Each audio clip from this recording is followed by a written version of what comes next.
มือนี่จะกสิมารีวิวซุปผักรวมให้ทุกคนเบิ่งเด้อมีหลายคนขอมาว่าเห็นจอยลงคลิปแบบว่าซุปผักรวมเฮ็ดแนวใดอันไปซุปแนวใดบอกวิธีแน่อยากรู้วิธีซุปแบบสไตล์ของเจ้าแบบสไตล์บ้านๆเอาหยังใส่แด่ซุปแบบใดเฮ็ดกินคือว่าง่ายแท้กินแบบว่าบ่ได้ใส่เนื้อเลยบ่ได้ใส่สิ่งอีหยังเลยเพราะว่าเป็นผักรวมรวมผักแบบหลายชนิดอยากรู้วิธีเฮ็ดมื้อนี้จอยก็คือ มาให้เบิ่งแล้วเด้อทุกคนมื้อนี้จ้าก็คือมารีวิวซุปผักรวมให้เบิ่งสำหรับผู้ใดที่มักเบิ่งคลิปเต็มก็สามารถกดไลค์กดแชร์กดติดตามให้จอยเด้อเกี่ยมไปรับชมคลิปยามกันเลยว่าแล้วก็ไปเบิ่งคลิปยามกันเลยเด้อทุกคนสบายดีทุกค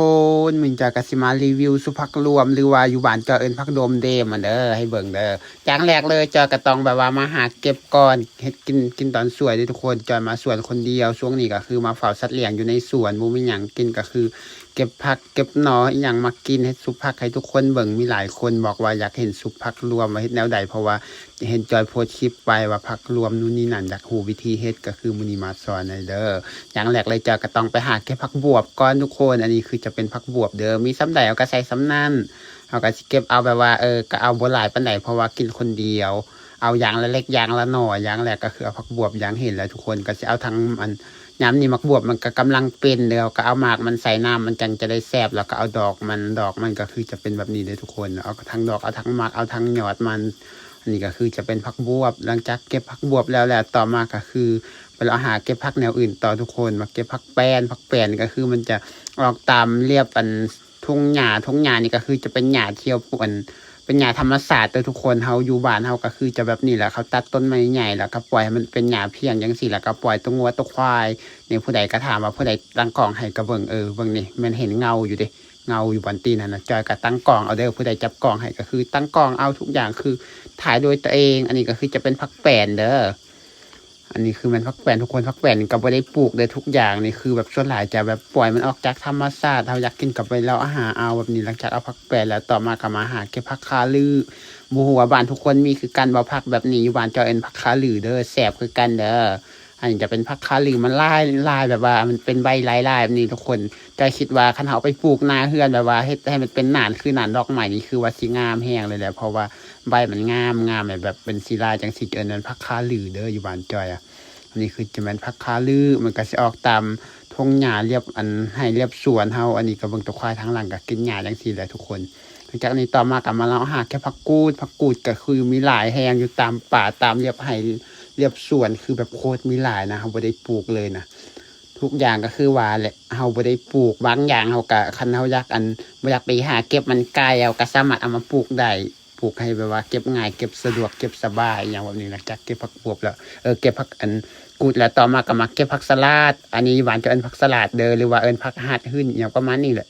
ผักเผ็ดอีหยังประมาณนี้บ่จักเห็นแบบบางคนคอมเมนต์บอกว่าผักเผ็ดบางคนก็บอกว่าผักหาดหื้นอีหยังประมาณนี้แต่ว่าอยู่บ้านจอยจะเอิ้นผักสลัดเด้อทุกคนยามนี้ผักสลัดกำลังดอกสุผักคันบ่มีผักสลัดแล้วก็บ่มีมะแขงก็คือบ่แซ่บเด้อทุกคนหลังจากนี้ต่อมาก็เรามาหาเอามะแขงก็คือโคตรงามเลยทุกคนมันออกอยู่ในสวนเฮาก็จงไว้คันเฮาอยากกินหมากมันคันเฮาบ่อยากกินเฮาก็ตัดทิ่มอีหยังแบบนี้เพราะว่าเฮาบ่ได้ปลูกแล้วมันออกเองมะแขงต่อมาก็เราหาเอามะถั่วก็คือมันมะถั่วปลูกเด้ออันนี้นะอยู่ในสวนมะถั่วแม่ของจอยปลูกมะถั่วก็เบิ่งมันก็เริ่มแก่แล้วทุกคนก็สิมีทั้งอันแก่แล้วก็กำลังเป็นใหม่เรื่อยๆนี่อันนี้คือ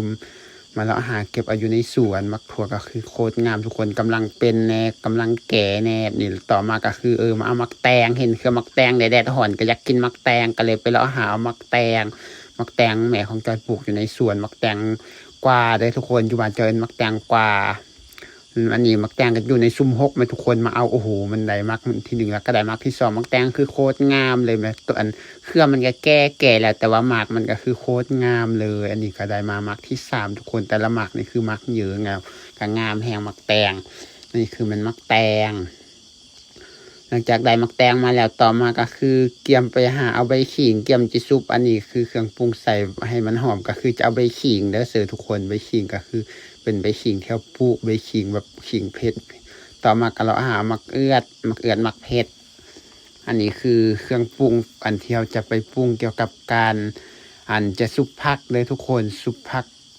มันรวมหรือว่าพักโดมเดมอยู่บ้านจอยเขาเจนพักโดมเดมอย่างประมาณนี้แหละทุกคนพักรวมมันแหละแล้วตอนนี้เขาก็คือได้มาแล้วสิ่งที่เขาเกี่ยมจะซุปต่อมาทุกคนก็คือ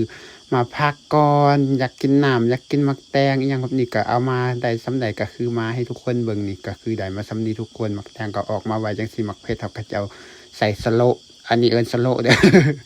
แนวสวนอันเครื่องปรุงในเฮือนครัวจะเอิ้นสโลเด้อทุกคนต่อมารู้สึกว่าอยากกินน้ำก็สิไปเอาน้ำมากินก่อนแต่วันก่อนจอยสิกินน้ำจอยก็ต้องผสมกับคอลาฟิลดีพาทุกคนนี่ก็คือจะเป็นคอลาฟิลดีพาเด้อ คอลาฟิลดีพาร์ตนี้มันเขาก็กินสวยครับล้างสารพิษออกจากร่างกายทุกคนก่อนกินเราก็ต้องเอาผสมน้ำก่อนเอาผสมน้ำกับน้ำดื่มแบบน้ำห่วยที่เขากินแล้วจะเอาใส่ตุกน้ำดื่มแบบนี้เลยทุกคน1ตุกน้ำดื่มเนี่ยเขาก็สามารถใส่คอลาฟิลประมาณ2บ่วงก็ได้แล้วทุกคนกินคอลาฟิลใส่เพื่อล้างสารพิษออกจากร่างกายของคนเฮาโดยทุกคนคอลาฟิลนี่ก็สามารถ ขับถ่ายสารพิษออกจากร่างกายของคนเฮาบ่ว่าเขาจะกินผักกินนั่นกินนี่แล้วรู้สึกบ่สบายท้องเจ็บท้องถ่ายบ่สะดวกถ่ายบ่สบายเขาก็สามารถกินคอลาฟิลนี้ใส่ได้สำหรับผู้ใดที่สนใจอยากได้คอลาฟิลดีพาร์ตนี่ก็สามารถสั่งซื้อผ่านทางเอื้อยบัวพาเพราะว่าเอื้อยบัวพาจะเป็นเจ้าของแบรนด์เลยสั่งซื้อผ่านใน Facebook หรือว่าใน TikTok ก็ได้ เข้าไปค้นหาเบิ่งใน TikTok หรือว่า Facebook สื่อหานบัวพาตัวนี้ก็ได้เลยทุกคนนี่ก็คือจะเป็น TikTok แล้วก็เป็น Facebook ของหานบัวพาหรือว่าของเอื้อยบัวพาสำหรับผู้ใดที่สนใจอยากได้ก็สามารถสั่งซื้อ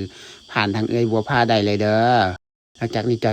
ต่อมากินคอลลาฟิลใส่แล้วก็รู้สึกว่าอยากกินมักแตงหิวข้าวเนี่ยมันสวยแล้วยังบ่ทันได้แต่งกินมัวแต่ถ่ายคลิปลิ้นก็เลยกินมักแตงห้องทองมาทุกคน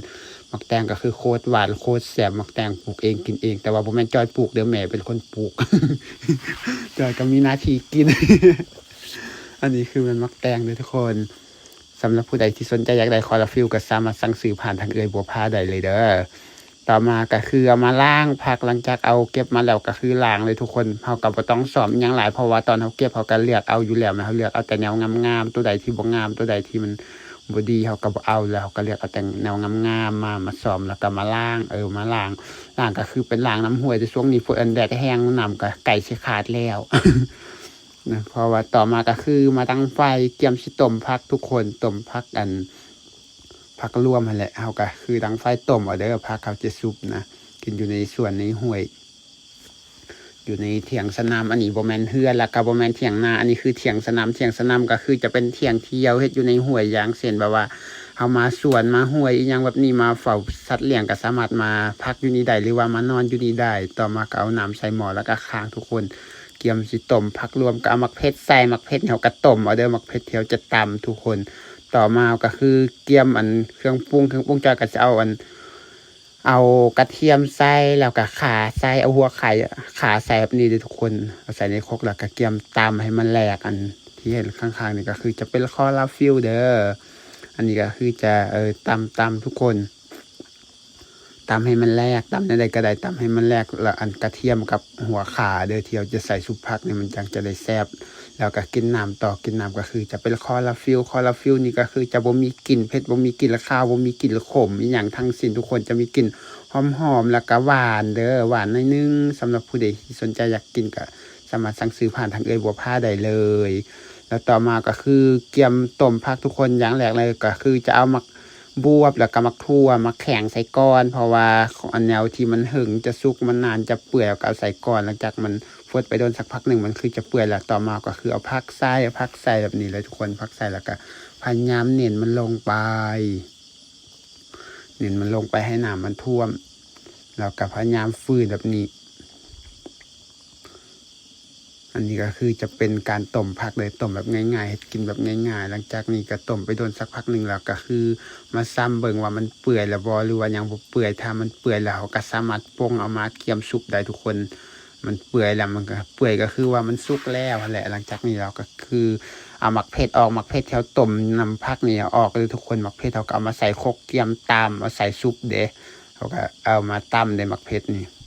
หลังจากหมักเพชรมาแล้วใส่น้ำข่าใส่น้ำ อันผักเทียมที่จอยใส่แล้วก็คือนวลให้มันเข้ากันตำให้มันเข้ากันไปทุกคนหลังจากนั้นเราก็เอาผักออกมาผักแถวจะซุปเขากับบ่ต้องเอาน้ำมันหลายทุกคนเอาน้อยหนึ่งก็ได้ให้เอือดให้เกลือเข้ากันแบบนี้เราก็ตักเอาใส่ซ้ำเอาเด้อจะซุปบางแม่ว่ากินคนเดียวทุกคนเก็บมาที่แรกว่าเก็บน้อยเดียวพอใส่แล้วเก็บโคตรหลายต่อมาก็คือซอยใบขิงใส่ให้มันหอมอันนี้คือผักหอมใส่เลยอันนี้คือใบขิงเอาใบขิงใส่มันหอมส่วนหลายสุภาพที่หวานจอยเขาจะเอาใส่ขาเด้อทุกคนต่อมาก็ใส่เกลือใส่แป้งนัวเขาจะขิงจะส่วนหลายจะใส่แต่เบอร์มันแล้วต่อมาก็คือเอาผักหอมใส่เครื่องปรุงก็มีแค่นี้แหละทุกคนเกลือแป้งนัวแล้วก็หอมก็สิมีกันกระเทียมแล้วก็มีหัวข่าเขาตำใส่แบบนี้แล้วก็เอาใบขิงใส่หลังจากนี้แล้วก็เอาบ่วงมาคนให้มันเข้ากันมาโคเลอันจอยก็บ่ได้เฮ็ดไม่ถูไว้เด้อทุกคนจอยก็เลยต้องเอาบ่วงมาคนเอาแบบนี้เลยอันนี้อยู่บ้านจะเอ็นคนแบบนี้เลยบ่ได้ว่าโคเลเขาจะว่าคน ให้มันเข้ากันนะทุกคนเบิ่งเป็นแบบนี้แล้วมันมีหลายชนิดก็คือว่ามักบวบนี่คือโคตรเป็นตาแสบเลยนะจะคิดว่าถ้าผู้ใดได้กินนี่คิดว่าถ้าแบบ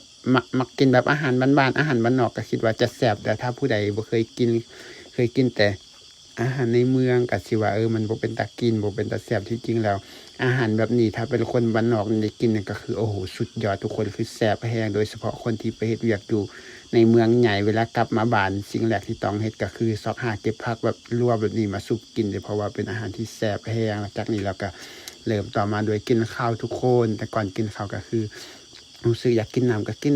น้ำใส่ก้อนจะเป็นน้ำคอลาฟิลสำหรับผู้ใดที่สนใจอยากได้ก็สามารถสั่งซื้อผ่านทางบัวพาหรือ